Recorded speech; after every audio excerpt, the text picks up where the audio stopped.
Let's start with lesson 3 of module 2. So I'm going to talk about the Dream 100. This is a concept, not mine. His name is Chet. I forgot his name. Let me Google it. Dream 100. Chet Holmes. Okay. His name is Chet Holmes, the guy that created this concept, and it's brilliant. It's brilliant, and if we apply this concept, there is no way that we're going to fail. So, we already talked about being active on social media, and this is part of it, okay? If we're active on social media, we're going to get people to see our product, look at us and say, hey, that person is an expert. So when we start doing the Dream 100, then these guys are going to be able to see us and say, that person is good.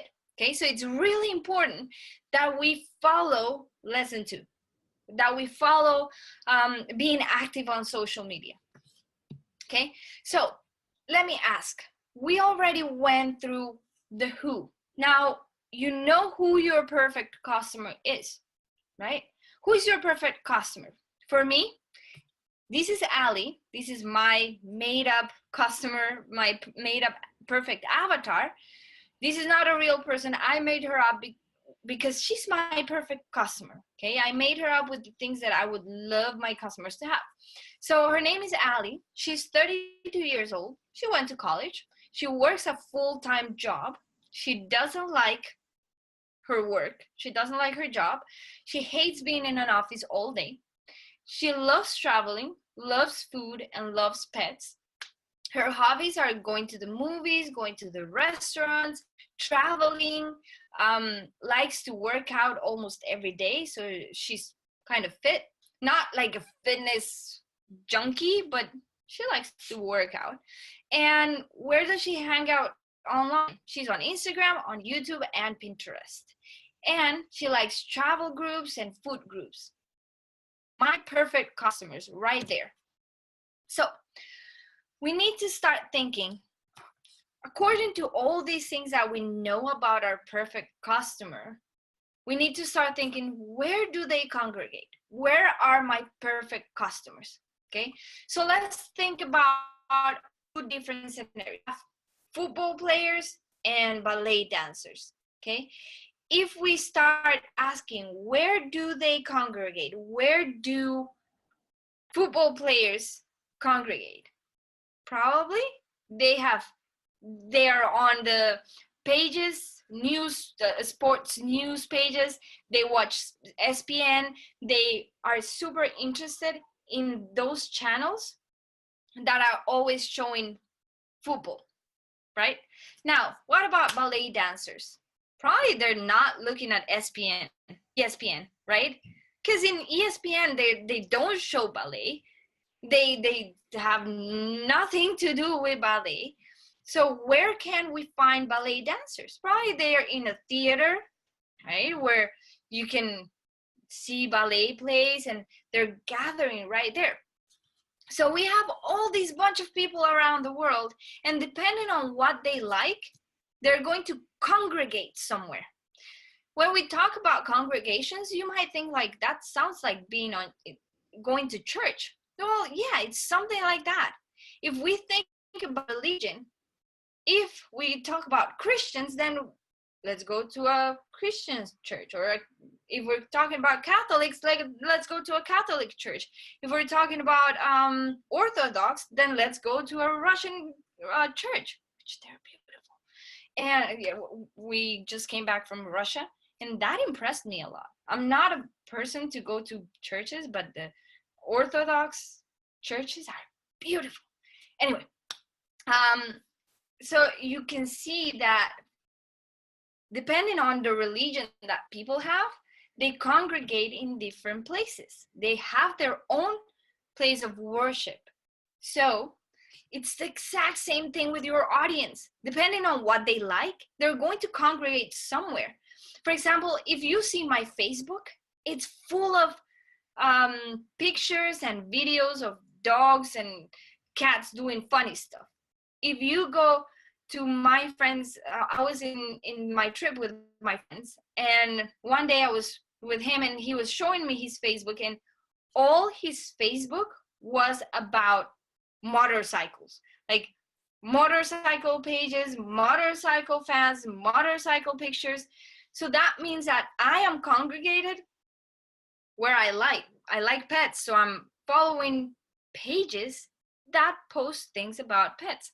And he likes motorcycles, so he's congregated in pages that like motorcycles. Okay, so firsthand, where do they congregate? Where is my audience? What do they like? And where are they going to find that product or service, right? So we can go fishing. Okay, so we know where our perfect customer congregates. And we go there, let's say they congregate in this room. And I go there and I talk to one person. Hey, what's up? I have this amazing product and I'm sure you would like to buy it because it's about how to travel full time. And that person might say, oh yeah, I like it. Or he might say, no, I'm not interested. And I go to the next person, right? I can go by one and try to convince them that what I have, they will like. I know they're interested in like the general idea, but I have to convince them one by one that my product or my service is worth their time. That's one way. And it doesn't sound very fast, you know, like it would take a long time to go one by one trying to convince them. So how we use a big net to grab them all at the same time? What is one thing that congregations have in common? What is one thing that religions have in common, or you know, sports or things like that? They always have one influencer. Remember we talked about the attractive character? Apple, how many workers and employees does Apple have? Probably millions. Who's the attractive character? Steve Jobs. So whatever Steve Jobs said, everybody followed, right? Same thing with Tesla. Tesla, how many employees does it have? Thousands. Whatever Elon Musk says, everybody follows, right? And same thing like in an industry, in the car industry, whatever Tesla does, everybody starts modeling. Whatever BMW does, everybody starts modeling. You know, there's always this authority in each congregation. So if we talk to this authority and we say, we only go to this person, convince that person that our product is amazing, and we do something to have that person on our side and say, hey, okay, hey guys, my dear friend is launching a super cool product, and this authority shows his audience our product. What's going to happen? Everybody is going to say like, oh my God, that person likes that product. That person loves that product. Must be amazing. I'm going to buy it. You see the difference between fishing one by one by yourself, going into that congregation and getting one by one, trying to convince them yourself? Hard, right? But if you go and convince this influencer, we call it influencers, whoever has a big following and has the power to influence people, that's our influencer, okay? So if we go and convince this person to talk about our product, to promote our product, then there you go.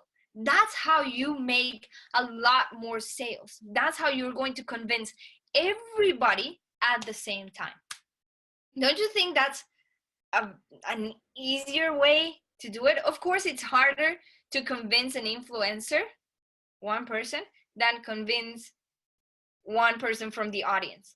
But if you manage to convince this influencer to promote your product, boom, that's where you make the gold. That's when you start selling in masses. Okay, we see this every day. I know, I love One Direction, don't laugh about that, and that's why I wanted to put this example. So One Direction were touring and they were already huge. They were filling out stadiums and amazing, right? They already had a huge fan base. And 5 Seconds of Summer started touring with them. What happened? 5 Seconds of Summer at the beginning of the tour, no, they didn't have too many fans. They were good. They were really good. They have amazing music, but nobody knew about them. After they toured with One Direction, they were their opening act. What happened?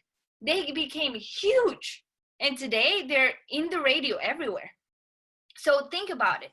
One Direction has this huge following, and 5 Seconds of Summer was able to leverage the influencers' audience.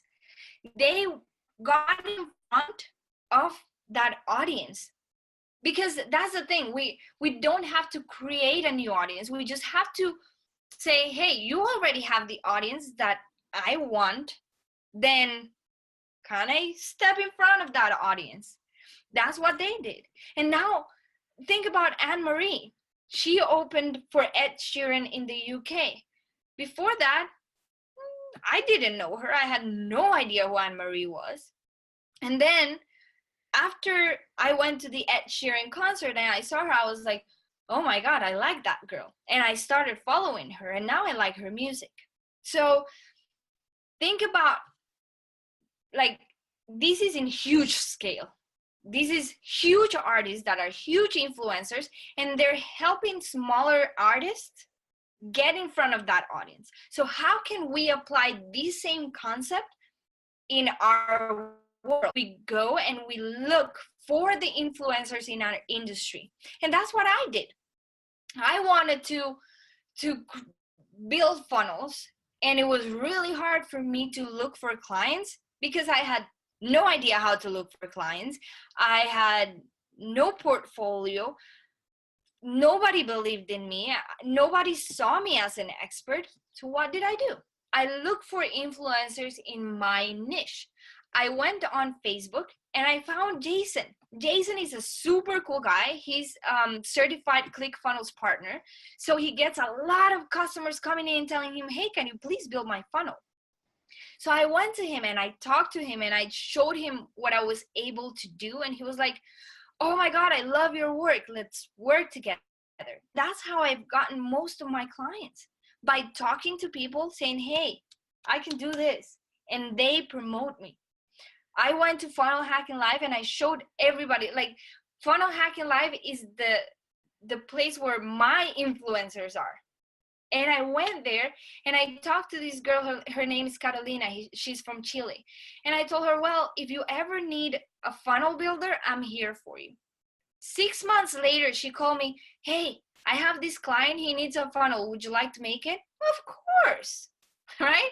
So that's how you leverage influencers. You go to the people that already have that audience, people that already have that power, and you tell them, hey, this is my product, and I want you to help me promote it. Now, you are gonna say, like, oh, nobody's going to promote my stuff. Like, how do we make the influencers promote my thing if they don't know me, right? So first thing you need to try to do is become their friends. Don't come to people and say, like, hey, my name is Angela, promote my product. They're gonna tell you, like, go away, right? Especially if they're influencers. There's a lot of people trying to contact them. There's a lot of people trying to get deals from them. So try to be friendly first. Don't talk about any deals. Don't talk about any products. Just approach them and talk to them. Be friendly. Tell them stories. Again, stories. Listen to them. Try to find something that makes you relatable. For example, right now, I made my list of the Dream 100. So let me explain what the term Dream 100 is. Your Dream 100 is a list of 100 people that are the influencers in your industry that if you make a deal with any of them, it will make you a lot of sales. Okay, so I was thinking, who are my Dream 100? So I found this lady. She's amazing, and we've been talking for a while, but I was like, I need to be more friendly. I need to find a way to talk to her other than funnels. Just try to build that relationship.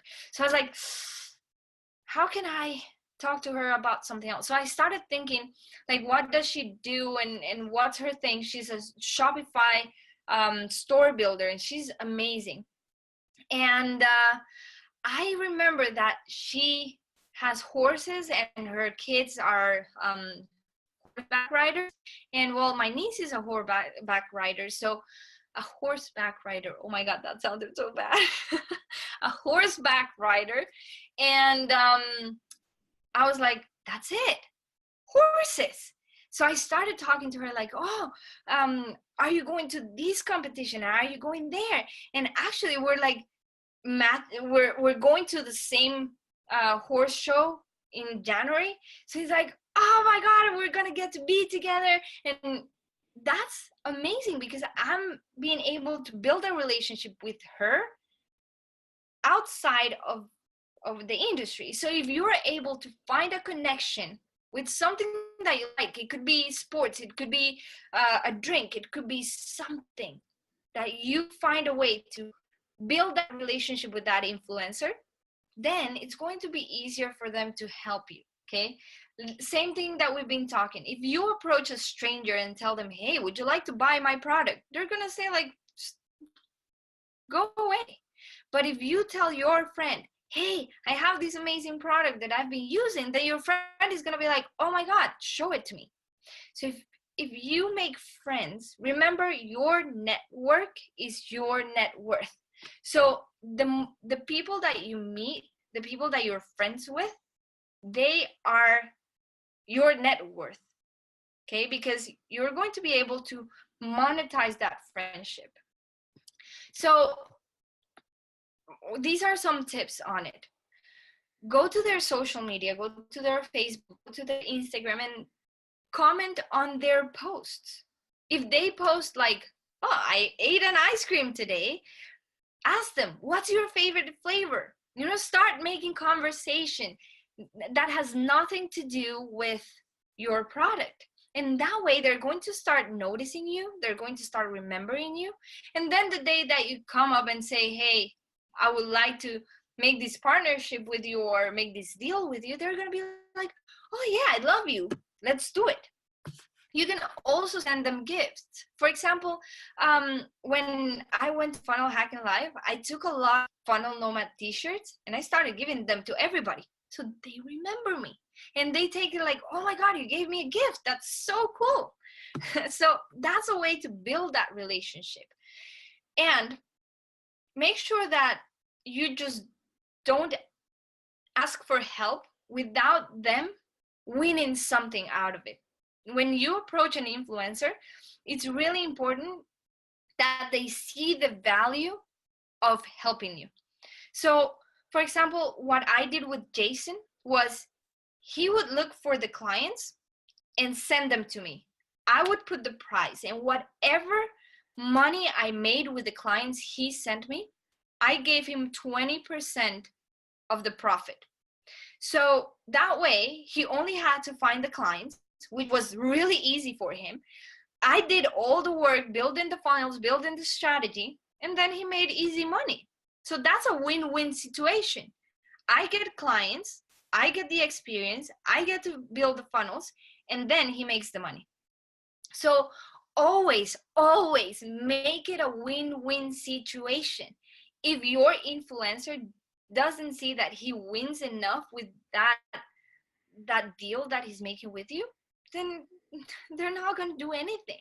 So the way that you approach influencers to tell them like, hey, promote my product is, hey, would you like to promote my product and get 50% of the revenue? Of course. And this is a phrase kind of changed my life.